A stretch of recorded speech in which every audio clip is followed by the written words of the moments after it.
Have you been wondering if it's bad to shop at Sephora? Well, I looked, so you don't have to.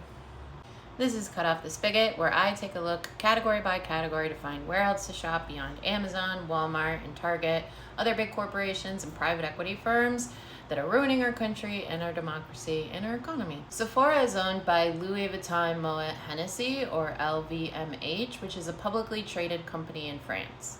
Bernard Arnault, I can't pronounce his name, is the current CEO, and he led the merger of Louis Vuitton and Moët Hennessy back in 1987, and he's basically been in charge of the company since. He is the richest person in France, and part of that is because he maintains control of LVMH through his family's holding company, Agache, which owns 49% of the LVMH's capital and 65% of the shareholder voting rights. So basically, they have very extensive control over the company, even though it is publicly traded. Arnault is a friend of Trump and attended the inauguration in January.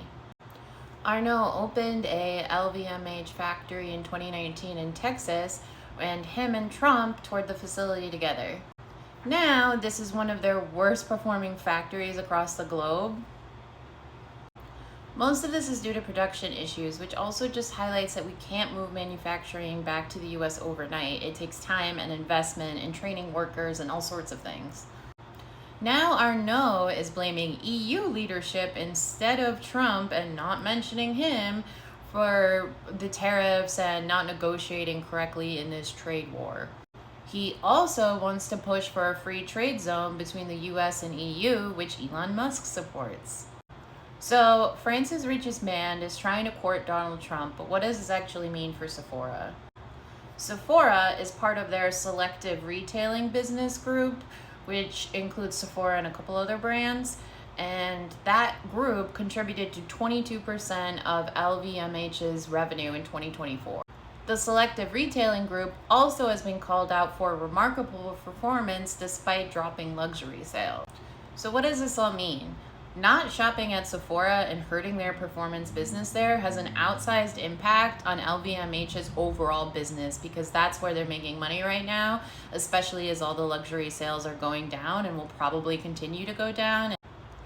So, I don't like this Arnault guy. Sephora does still support DEI and maintains its DEI program, but I think this guy sucks, and I think by not shopping there, again, like I said, have an outsized impact on their overall corporate business group, so I'm not going to. If you want to know where to shop for beauty supplies, check out my part 1, and follow me at Cut Off the Spigot to find more information like this. I keep going.